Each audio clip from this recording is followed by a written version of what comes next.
Tapi kalau sakit masih bisa menghadiri jamaah, ya itu tidak termasuk udzur. Contohnya misalnya apa Mas? Sakit tapi bisa menghadiri jamaah?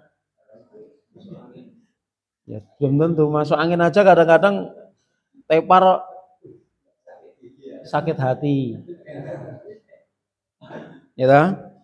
Sakit hati. Apalagi sakit panu. Ya kan? Sakit panu. Itu bisa menghadiri jamaah toh? Bisa. Intinya yang menyebabkan dia itu tidak bisa menghadiri jamaah. Atau kalau dia berangkat jamaah membahayakan atau memperparah sakitnya. Maka udzur pertama ini diberi udzur untuk tidak menghadiri jamaah. Itu yang pertama. Yang kedua, wa idza kanal qiyam, dan jika berdiri, qiyam berdiri menambah ya sakitnya, menjadikan sakitnya bertambah parah, sholat jalisan, dia boleh sholat dengan apa? Dengan duduk. Ya, dengan duduk. Fa'in lam yutik, jika dia tidak mampu dengan duduk, fa'ala janbihi, maka dia dengan berbaring, diusahakan berbaring miring, kalau tidak bisa ya semampunya. Ya.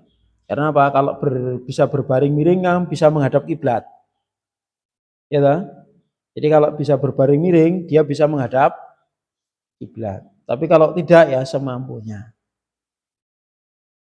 Berdasarkan sabda Nabi SAW kepada Imran bin Husain, sholatlah kamu dengan berdiri. Ini asalnya, asal sholat itu dengan berdiri.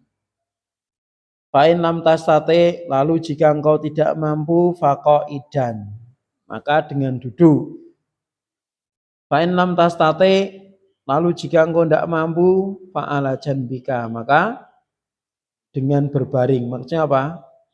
Fa'ala itu di atas janbika, di atas anggota badanmu yang sebelah, ya, yang bagian sebelah, artinya apa? Berbaring miring. Kalau tidak bisa ya semampunya. Rawahul Bukhari. Selanjutnya, fa'in syaqqa alaihi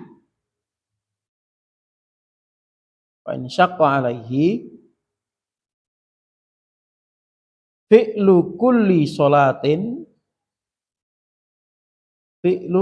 sholatin fi waqtiha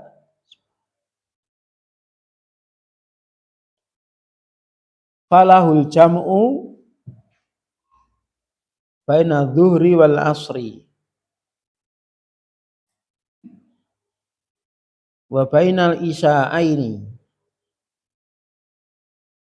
fi waqti ihdahuma. Ya. Artinya fa in syaqqa wa in syaqqa, dan jika berat alaihi baginya, jika terasa berat baginya, fi'lu kulli sholatin, mengerjakan setiap sholat, fi waqtiha, pada waktunya, falahul jam'u, maka baginya menjamak, artinya apa? Dia boleh menjamak antara zuhur dengan asar dan antara dua sholat isya. Maksudnya apa? Maghrib dan isya. Itu dikatakan isya'aini, maghrib dan isya itu. Fi waktu ihdahuma, di salah satu waktu dari keduanya. Maksudnya apa? Boleh milih, kalau dikerjakan di awal maka jamak takdim, kalau dikerjakan di akhir maka jamak takhir. Nah, mana yang afdal?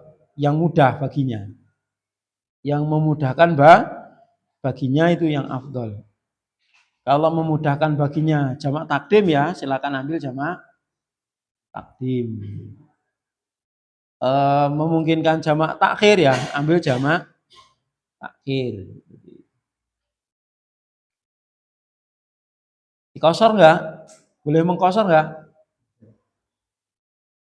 Tidak, kecuali kalau orang yang sakit ini safar. Orang yang sakit ini apa? Safar, maka dia boleh mengkosor. Misalnya apa? Dia berobatnya keluar kota. Ya, dia berobatnya keluar kota, maka dia boleh mengkosor. Tapi kalau masih di tempat dia tinggal, belum safar, maka tidak boleh mengkosor. Hanya diperbolehkan menjamak, menggabungkan dua waktu sholat. Terus berikutnya, wa kadzalikal musafiru yajuzu lahul jam'u. Yajuzu lahul jam'u wa yusannu lahu al-qasru.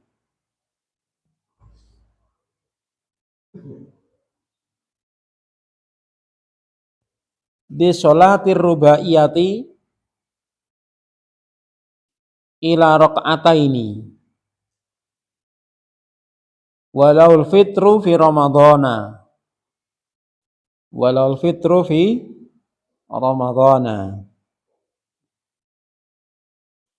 wa kadzalikal musafir, apa artinya? Dan demikian pula orang yang safar yajuzulahu, boleh baginya al-jam'u, untuk menjamak, menggabung dua waktu sholat ya, dikerjakan di salah satu waktunya. Wa yusanu lahu, dan disunahkan baginya al-qasru. Ya, al-qasru, untuk mengqasar sholat-sholat yang rubaiyah, sholat-sholat yang 4 rakaat menjadi 2.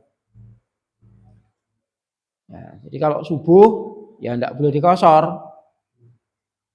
akan dikosor dari 1 rakaat, ya bisa. Maghrib 3 rakaat dikosor dari 1,5, nggak bisa. Yang boleh dikosor hanya yang iya. Berarti sholat apa aja? Zuhur, asar, isya. Itu disunahkan. Bahkan sebagian ulama ada yang mengatakan apa? Wajib. Ya, wajib kosor. Ada yang berpendapat itu. Karena apa? Asal sholat itu 2 rakaat. Jadi asal pensyariatan sholat itu awalnya berapa? 2 rakaat. Kemudian seiring dengan apa? Wahyu yang turun menjadi 4 rakaat kecuali bagi musafir. Berarti apa? Sholatnya musafir itu kembali ke hukum asal. Apa? 2 rakaat. Nah, gitu. Sehingga istidlal sebagian ulama yang mengatakan apa? Sholatnya orang yang musafir itu harus dikosor itu ya ada dasarnya gitu loh. Ada dasarnya. Tapi beliau di sini mengambil pendapat yang pertengahan, yaitu disunahkan. Artinya kalau dia tidak mengkosor pun ya sah dan tidak berdosa. Tapi lebih afdalnya apa? Mengkosor bagi musafir. Ya, lebih afdalnya mengkosor. Kecuali kalau dia bermakmum kepada imam yang mukim. Paham? Maka ya harus ikut imam, nggak boleh mengkosor sendiri. Imamnya 4, dia sholatnya 2, nggak boleh, harus ikut imam. Seperti itu. Walahul fitru fi Ramadan, dan dia boleh berbuka, maksudnya apa? Tidak puasa ketika bulan Ramadan. Siapa itu? Musafir. Nah, afdal mana? Antara puasa sama tidak, ya dilihat kondisinya. Artinya kalau puasa nggak puasa sama saja, ya lebih baik puasa. Tapi kalau dengan puasa lemes, tidak puasa nanti safar safarnya bisa lancar dan itu safar ketaatan, ya sebaiknya berbuka. Jadi melihat maslahatnya, yaitu untuk udzur sholat musafir. Jadi apa udzurnya? Boleh menjamak dan dianjurkan untuk qashar. Ya, boleh menjamak dan dianjurkan untuk qashar. Jadi bolehnya menjamak itu karena di dalam safar itu memang ada apa? Ada masyaqqah. Jadi gini, menjamak dua waktu sholat itu dikerjakan di satu waktu, itu udzurnya kalau apa? Masyaqqah, ada unsur beratnya. Dan safar ada masyaqqahnya, maka boleh menjamak. Orang sakit di situ ada masyaqqahnya, maka boleh menjamak. Turun hujan bagi orang yang berangkat ke masjid, di situ ada masyaqqahnya, maka boleh menjamakkan dua waktu sholat. Adapun qashar itu memang hanya dikhususkan untuk orang-orang yang udzurnya karena safar, tidak ada yang lain. Nah, adapun batasan safar sudah dijelaskan berapa? Batasan safar?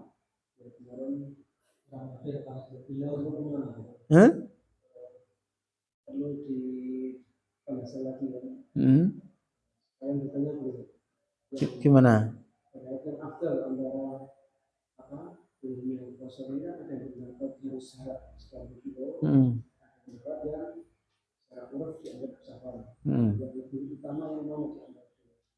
Ya. Jadi tentang batasan safar ya, dulu sempat kita singgung, ya kan? Sempat kita singgung bahwa itu menyesuaikan daerahnya masing-masing. Karena di sebagian daerah mungkin untuk menempuh jarak 30 kilo itu butuh waktu setengah hari. Kenapa demikian? Ya sarana transportasinya yang susah. Ya enggak? Coba kalau jalannya belekuk seperti di luar Jawa itu. Dengan kecepatan berapa? 5 km per jam. Tak jam dapat 5 km. Sehingga untuk menempuh jarak apa? 30 kilo ya dibutuhkan berapa? 6 jam. Setengah hari. Ya, bisa jadi seperti itu.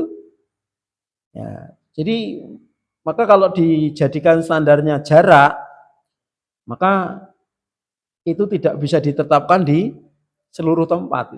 Sehingga para ulama lebih condong kepada uruf. Ya kan? Lebih condong kepada uruf daerahnya masing-masing. Lah, kapan orang itu dikatakan safar? Ya, ketika dia itu ya memang persiapan, memang ada persiapan. Ya kan? Intinya di situ mesti apa? Ya, bawa baju ganti, yang bawa bekal itu lah. Itu. Dan biasanya orang safar itu kalau misalnya kerja itu biasanya ya tidak mungkin ditempuh tiap hari. Biasanya mungkin 3 hari sekali baru pulang. Gitu.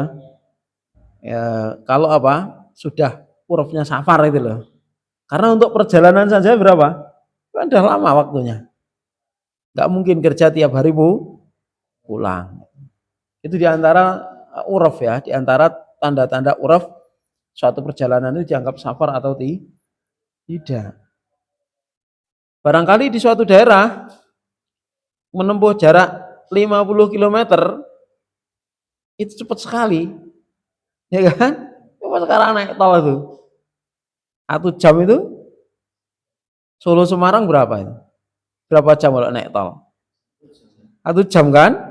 Padahal ratusan kilo kan jaraknya, ya kan? Itu. Nah, ini makanya uruf itu adalah lebih mendekati kepada apa yang dipraktekkan oleh Rasulullah Sallallahu Alaihi Wasallam. Ya.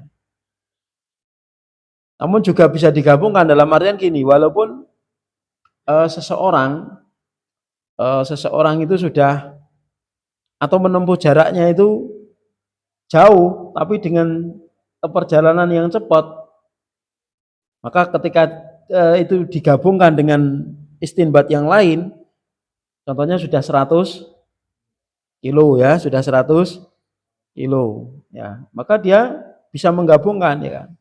Jadi 100 kilo itu sudah masuk safar, walaupun dia tempuh hanya dengan 2 jam misalnya. Ya, dengan 2 jam. Tapi urufnya itu sudah safar. Wallahu a'lam. Jelas? Jadi pendapat yang lebih kuat dalam masalah ini wallahu a'lam adalah dikembalikan pada uruf daerahnya masing-masing sesuai dengan tingkat kemudahan sarana transportasi di daerahnya masing-masing. Wallahu a'lam. Ada yang dibahas lagi? Cukup? Ya, lanjut sekarang. Halaman 23. Ada yang mau nyoba baca?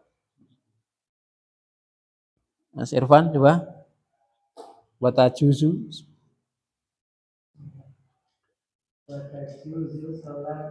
Sholatu.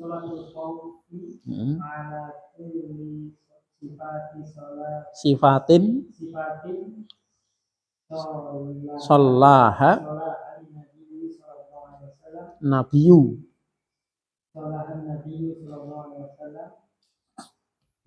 Faminha Sholihi ibni Khawatin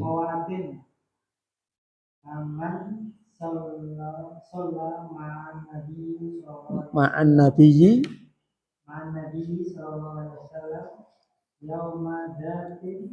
Dzatir riqa.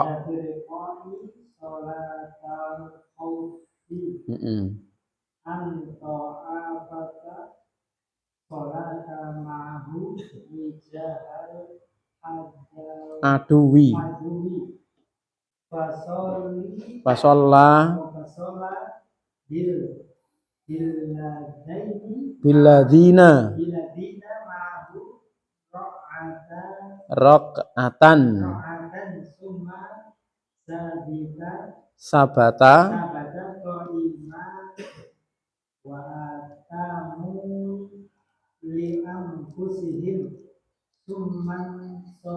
sarafu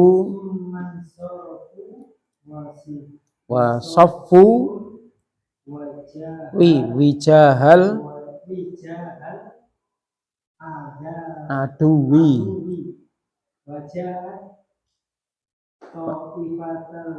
at-taifatul ukhra fasalla bihim raq'ata baqiyat summa sabata jalisan wa atamul anfusihim summa salamu bihim summa sallama bihim muttafaqun alaihi. Ya.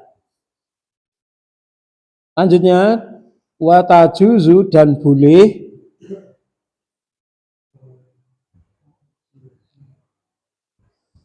sholatul khaufi melakukan sholat dalam kondisi takut ala kulli sifatin sesuai setiap tata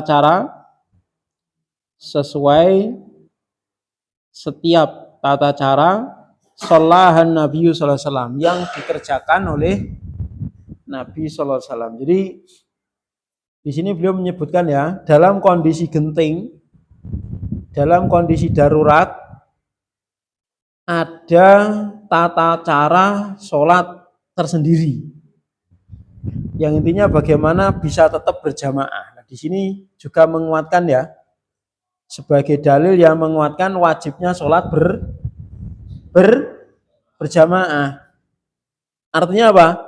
Dalam kondisi perang, dalam kondisi genting, dalam kondisi darurat, itu pun tetap diperintahkan untuk apa? jamaah. Nah, di sini menguatkan pendapat yang mengatakan bahwasanya sholat jamaah bagi lelaki hukumnya adalah wajib. Di antaranya yang menguatkan ini, dalam kondisi perang aja tetap Rasulullah melaksanakan dengan berjamaah. Maka di sini beliau mengatakan bahwa ada beberapa tata cara, ada beberapa bentuk kaifiyah pelaksanaan sholat khauf. Ya, sholat wajib berjamaah dalam kondisi perang. Nah, beliau menukilkan satu saja di sini. Ya, faminha nanti diantaranya ini menunjukkan ada beberapa model, beberapa kaifiyah tata cara, tetapi beliau di sini menjelaskan satu. Faminha diantaranya hadis Saleh bin Khawat, hadis yang diriwayatkan dari Saleh bin Khawat dari sahabat yang sholat bersama Nabi SAW. Amman, ya, beliau meriwayatkan dari orang atau sahabat yang sholat bersama Nabi SAW pada peperangan Dzatur Riqa. Dzatur Riqa itu nama peperangan ya. Walaupun di situ ya tidak jadi perang.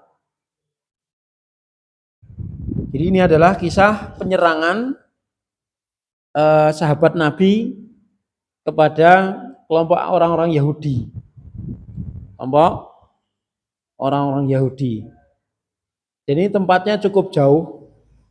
Tempatnya sangat jauh dan melalui perbukitan. Karena ada desas-desus orang Yahudi akan menyerang Madinah. Maka Rasulullah SAW memerintahkan para sahabat ya untuk memerangi mereka karena mereka melanggar perjanjian. Ya, walaupun nanti ternyata mereka sudah lari duluan, tidak jadi perang. Namun untuk menuju lokasi tempat terjadinya peperangan dengan orang Yahudi ini itu sangat berat sekali. Tidak bisa dilalui dengan kendaraan. Sehingga harus berjalan kaki. Sehingga saking susahnya kaki para sahabat itu sampai berdarah-darah. Bahasa kita apa? Dedel duel. Ya toh? Bahasa kita kan gitu toh? Iya kan? Bahasa Indonesia apa? Dedel duel itu. Ya berdarah-darah. Sampai kakinya berdarah-darah. Akhirnya apa? Para sahabat nyobain pakaian mereka. Disobek untuk membalut kaki mereka. Nah, dikatakan riqaq itu apa? Kain yang disobek-sobek itu namanya riqaq. Ya. Sobekan-sobekan kain itu namanya riqaq. Maka peperangan ini dikatakan Dzatur Riqa karena apa? Terjadi tragedi yang sampai seperti itu. Dedel duel dalam bahasa Jawa. Ya toh? Sampai berdarah-darah. Sehingga mereka apa? Menyobek pakaian mereka untuk membalut kaki mereka yang terluka. Maka kisah ini disebut dengan apa? Peperangan Dzatur Riqa. Dzatur Riqa. Nah, pada peperangan ini ada satu kisah ya, di mana Rasulullah melaksanakan sholat jamaah dalam kondisi darurat. Itu apa? Sholat khauf. Itu sholat khauf. Dan ini sahabat Saleh bin Khawat ini mendengar hadis ini langsung dari sahabat yang ikut sholat bersama Nabi pada peperangan Dzatur Riqa. Adapun kaifiyahnya disebutkan anna ta'ifatan sholat ma'ahu, bahwasanya ada satu kelompok yang sholat bersama Nabi. Ya. Wijahal aduwi, menghadap musuh. Ya, menghadap ke arah musuh. Jadi nanti dibagi dua ya, dibagi dua kelompok. Kelompok pertama ya berjaga-jaga, kelompok apa itu yang lain itulah sholat bersama Nabi. Jadi ada satu kelompok yang sholat ma'ahu, sholat berjamaah bersama Nabi dengan menghadap musuh. Dengan menghadap musuh. Fasola billadina ma'ahu, maka Rasulullah, sholat ini fa'ilan dhamir mustatir huwa ya, kembali kepada Nabi, maka Nabi pun mengimami ya, mengimami sholat sahabat-sahabat yang bersama Rasulullah SAW rok'atan, satu rakaat. Tsumma sabata qa'iman, lalu beliau tetap berdiri. Sabata qa'iman, beliau diam dalam posisi berdiri. Wa atamu li anfusihim, lalu para jamaah menyempurnakan sholat mereka sendiri-sendiri. Tsumman sarafu, ya, kemudian apa? Mereka membubarkan diri. Wasofu, ya, kemudian berbaris menghadap musuh, menghadap ke arah musuh. Ya. Jadi di sini sholat dibagi menjadi 2 jamaah ya. Jadi yang satu jamaah menghadap ke arah di mana datangnya musuh, tapi diam sambil melakukan sholat. Yang satu kelompok menghadap ke arah lain, tapi tidak dalam kondisi sholat. Karena bisa jadi nanti diserang dari belakang kan, bisa jadi dah. Ya, maka menghadap ke arah belakang, tapi posisi mereka tidak sholat. Jadi yang menghadap ke arah musuh itu yang posisinya sholat. Paham? Setelah dapat 1 rakaat kan berdiri semua, ya kan? Maka Nabi diem, menunggu. Nah, kemudian apa? Yang belakang menyempurnakan sendiri-sendiri sampai dapat 2 rakaat, berarti dikosor sholatnya. Setelah itu mereka salam, kemudian ganti apa? Menghadap ke arah musuh. Ya, menghadap ke arah musuh. Ganti tadi apa? Yang tadi barisan kedua yang belum sholat masuk. Seret. Masuk. Paham tak? Paham belum? Jadi kelompok pertama ini hanya dapat 1 rakaat bersama Nabi. Paham? Ya. Dapat 1 rakaat bersama Nabi. Nabi apa? Dapat 1 tapi dia menunggu. Paham tak? Dia menunggu. Dia diem, yang belakang menyempurnakan sampai selesai, salam, terus membubarkan. Terus nyebar, berbaris menghadap musuh.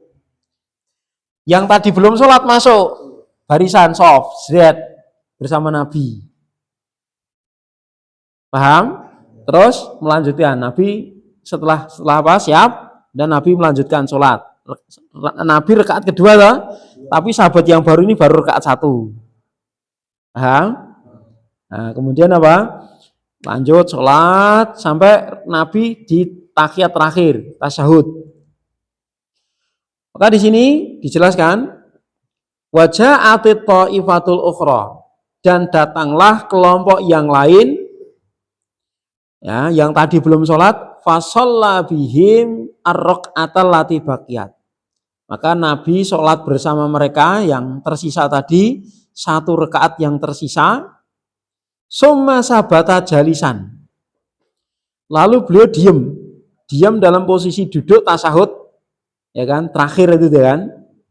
Wa atammu li anfusihim, kemudian sambil nunggu. Jadi Rasulullah tidak langsung salam, Rasulullah diam menunggu, kemudian yang di belakang apa? Berdiri, menyempurnakan 2 rakaat, kemudian duduk bareng-bareng. Setelah itu apa? Baru summa sallama bihim, Rasulullah salam bersama mereka. Paham ya? Jadi rakaat apa? Kelompok pertama dapat 1 rakaat takbiratul ihram bersama Nabi. Kelompok kedua tidak bertakbiratul sama Nabi, ya, tidak takbiratul sama ihram sama Nabi, tapi salam sama Nabi. Bisa dipahami? Ada yang bingung? Enggak ada? Ya.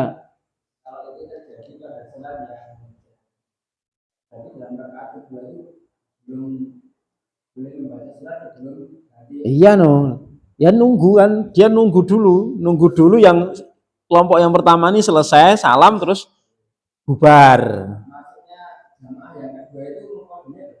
Itu sudah dibilangin no. Ya udah di training sebelumnya. Kalau nggak di training ya bingung. Ya Rasulullah mesti tahu kan. Ya imam tetap boleh kan melirik ke belakang kan boleh. Melihat ke belakang boleh imam. Dalam kondisi seperti itu. Jelas ya. Jadi imam melirik seperti ini kan sudah kelihatan. Oh ini sudah siap hari sana. Dimulai. Jadi tidak menunggu sempurna harus sudah masuk shop semua enggak. Sebenarnya sudah ada barisan dia mulai baca, yang lain sambil masuk shop kan tidak mengapa. Jelas? Ya. Alhamdulillah kita belum melaksanakan salat khauf ya. Nah, karena kita dalam kondisi aman tentram.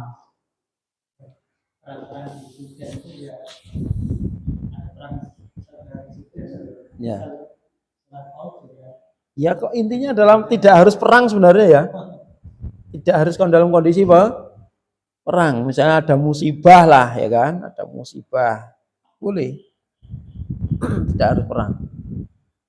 Tapi memang keumumannya sholat khauf itu dilakukan pada kondisi perang. Ya, yang lain? Iya, maka diperbolehkan. Jadi dalam beberapa kondisi rukun-rukun atau syarat-syarat ini bisa digugurkan. Seperti naik pesawat misalnya. Naik pesawat, mulai dari umroh misalnya, sholatnya di pesawat. Mungkin nggak menghadap kiblat? Jelas nggak mungkin. Ya dah, mesti madhepe kan yang Indonesia. Ya kan? Nggak mungkin. Nah seperti itu diperbolehkan. Apalagi ini dalam kondisi darurat perang. Jadi, ya. Ini posisi Nabi itu menghadap musuh. Iya menghadap musuh. Jadi menghadap musuh ini ada dua kemungkinan. Bisa jadi musuh ada di arah kiblat. Bisa jadi toh? Bisa jadi ya karena ini udzur. Ya gitulah. Karena udzur, karena apa? Menghadapi musuh itu lebih utama. Gitu. Nah, barisan yang satu tadi menghadap ke sana dalam rangka apa? Nek balik ya kan, musuhnya menyerang dari belakang. Seperti itu. Allah Allah. Iya.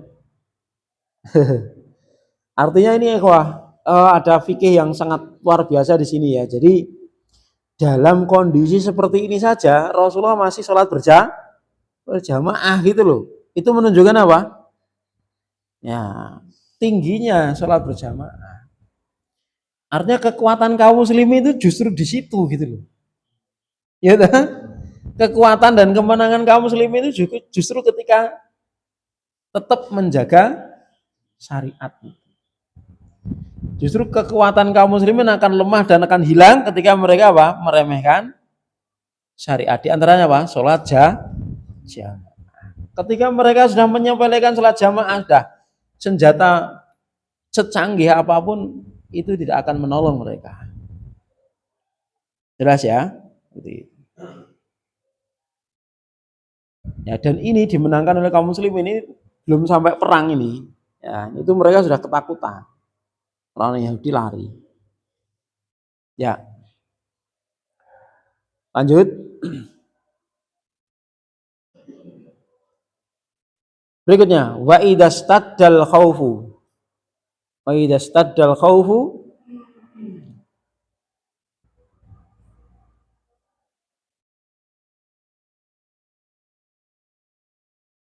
sallau rijalan warukbanan ilal qiblati wa ila ghairiha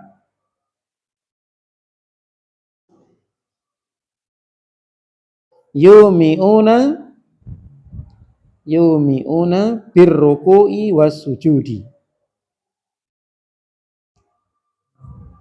wa kadzalika kullu khaifin ala nafsihi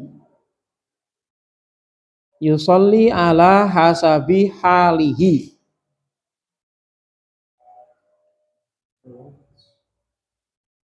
yusolli ala hasabi halihi wa yaf'alu kullama yahtaju ila fi'lihi min harobin au ghairihi. Qala an-nabiyyu sallallahu alaihi wasallam idza amartukum bi amrin fa'tu minhu mastata'tum, muttafaqun alaih.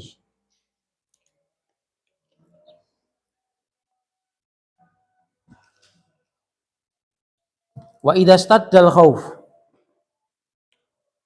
dan jika semakin besar rasa takut, semakin menjadi rasa takutnya, sallau rijalan, mereka para sahabat sholat sambil berjalan, rijalan sambil berjalan, warukbanan, dan sambil menaiki kendaraan, ilal qiblah wa ila girihi, baik menghadap kiblah dan tidak menghadap kiblat. Nah, yumiuna birruku, mereka mengisyaratkan atau mengisyaratkan dengan gerakan rukuk dan sujud. Jadi ketika rukuk dan sujud, ketika berjalan kan nggak mungkin, ya. Ketika sujud kan nggak bisa jalan. Sementara saat itu memang harus berjalan. Tapi ketika sholat, ya, misalnya apa? Banjir misalnya pas sholat, maka tidak usah membatalkan. Cari tempat yang aman saja udah sambil sholat. Niatnya jangan membatalkan. Ada gempa misalnya, ya, gempa, ya, maka sudah dia keluar, lari keluar gitu aja. Lari keluar, tapi niatnya jangan membatalkan. Ya, niatnya jangan membatalkan.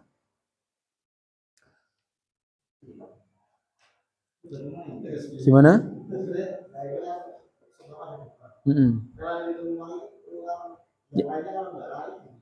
Ya, ya terserah, kalau yang nggak mau lari ya berarti istawakal ala Allah, ya sudah, terserah.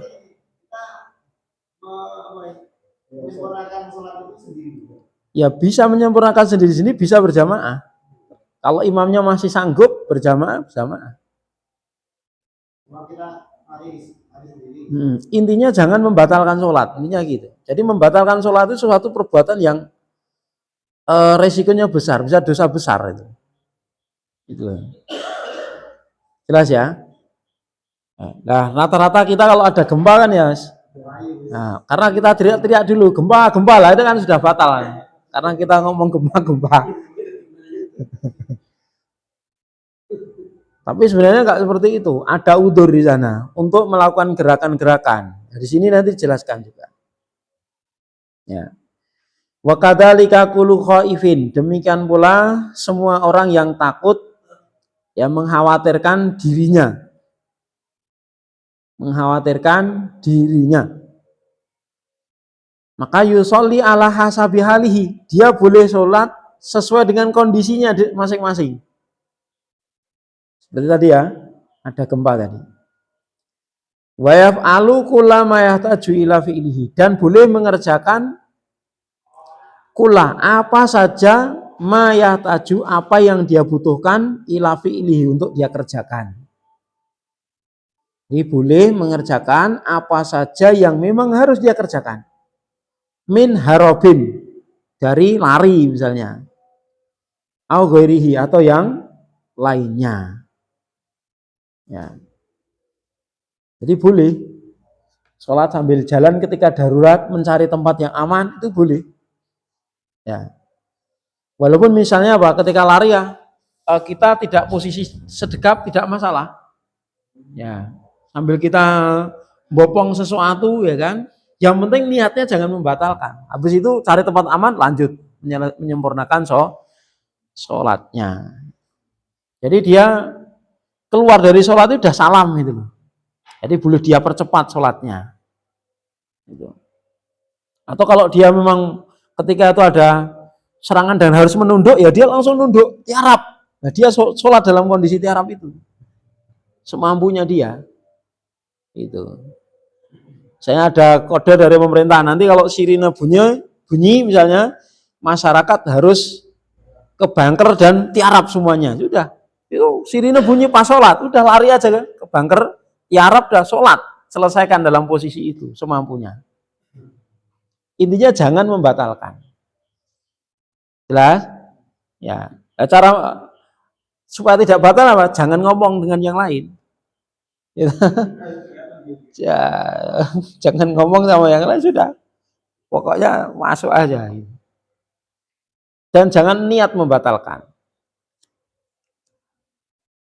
Terus, qala Nabi sallallahu alaihi wasallam, Nabi SAW bersabda, jika aku memerintahkan kalian biamrin dengan suatu perintah, fa'tu minhu, laksanakanlah perintah itu mastata'tum, semampu-mampu kalian. Artinya bahwa ini kemudahan dari syariat kita. Ya, dan ini menunjukkan apa? Alangkah tinggi dan besarnya perkara sholat. Yang dalam kondisi apapun, selama orang itu masih berkewajiban untuk sholat, diperintahkan untuk mengerjakan sholat. Ya. Ya.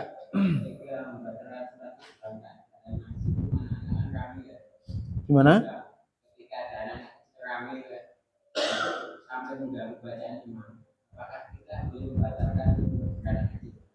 Ya.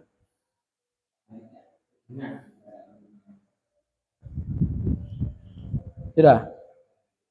Baik, wallah alam ya. Jadi ketika memang ada maslahat, kalau bisa tanpa membatalkan, ya, misalnya cukup kita gerak, kemudian kita ambil beberapa orang, ya, kita kasih isyarat tanpa harus kita berbicara, tanpa harus membatalkan, maka itu yang utama. Paham ya? Jadi cukup dengan isyarat, gitu kan? Atau kita tarik supaya masuk soft, tanpa harus membatalkan, maka itu cukup. Tidak apa-apa, jalan aja marani, tidak apa-apa kok. Ya, tidak apa-apa. Ya, jadi misalnya ada orang ketok-ketok pintu ya, ya, dan harus segera kita buka, kita jalan ke pintu buka, tapi jangan diajak ngomong, intinya gitu. Wis mlebu lah, batal. Buka saja dah, dia dah kancingnya apa, kuncinya dibuka, udah kita lanjut sholat. Itu tidak masalah. Isyarat juga boleh. Ya.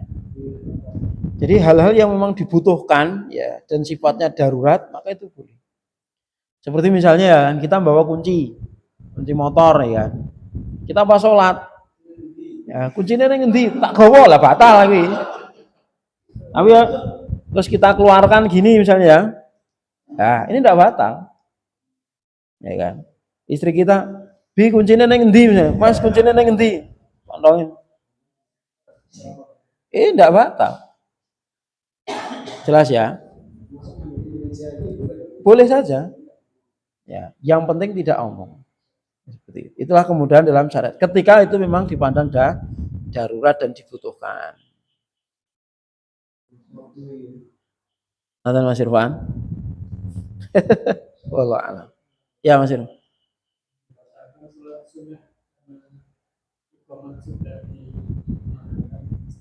Ya. Kalau itu ketemu kaidah ya kan?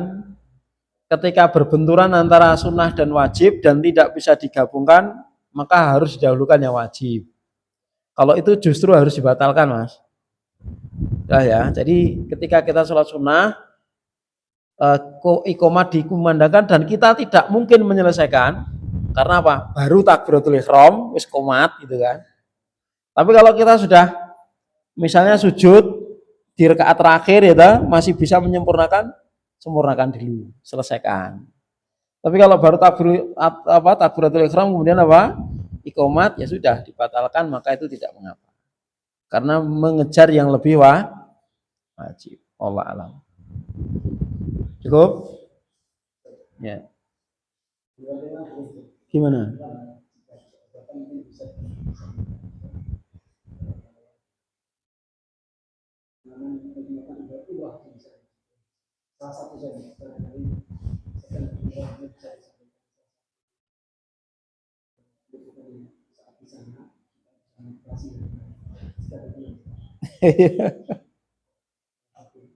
Nah, kalau diceritakan panjang ya.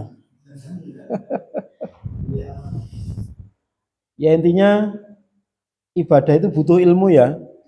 Ibadah itu butuh ilmu. Ya. Di antara pengalaman yang kita temukan di sana itu ya masih banyak kaum muslimin yang ya masih butuh apa ya dakwah, butuh ilmu.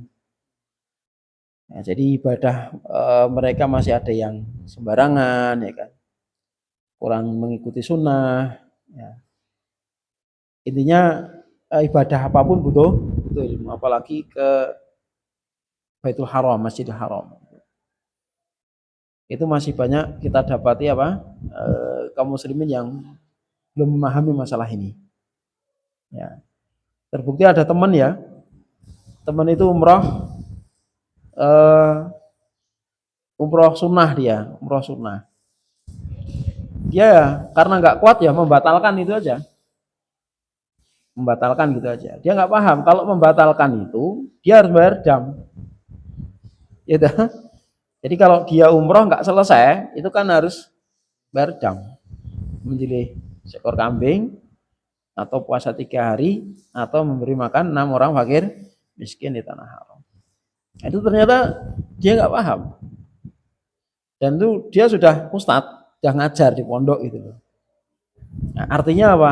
Ilmu itu penting gitu kan. Dalam ibadah itu ilmu itu penting. Baru dia cerita gini, dijelaskan oleh teman-teman, wah, berarti kamu kena dam, harus bayar dam. Karena tidak selesai umrohnya. Ya, seperti itu. Intinya ya pengalaman berharganya, masya Allah ya.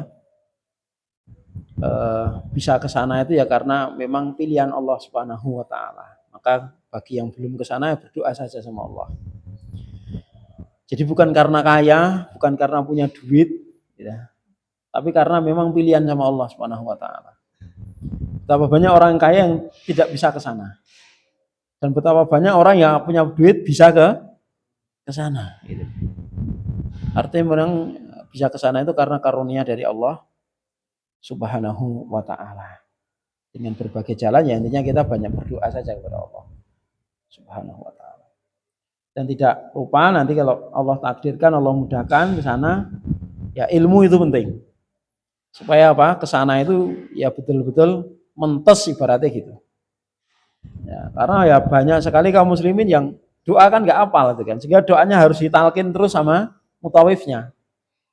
Dan sementara mereka kan nggak paham apa yang mereka ucapkan itu apa, doa yang mereka minta itu apa, mereka kan nggak paham, ya kan? Itu salah satu kelemahannya kita. Ya. Jadi sudah biaya mahal, menguras tenaga, energi dan lain sebagainya, tapi masih banyak kekurangan-kurangannya di situ. Maka ilmu yang paling penting, ilmu, niat itu perlu disiapkan untuk sana. Pendaftar nih Mas Ahmadi. Ya, semoga dimudahkan semuanya bisa datang ke sana.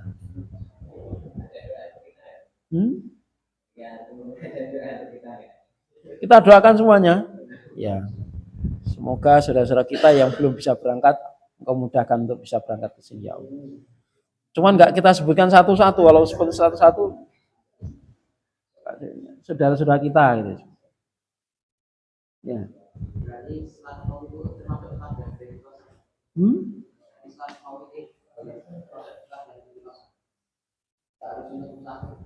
Ya ini kan kasusnya safar. Jadi kalau dalam kondisi tidak safar ya harus tamam 4 rakaat. Misalnya di Sukoharjo ya, kita di Sukoharjo diserang ya udah 4 ya 4 rakaat. Cuman tata caranya seperti ini gitu. Boleh dijama. Jadi kasusnya mengkosor ini karena apa?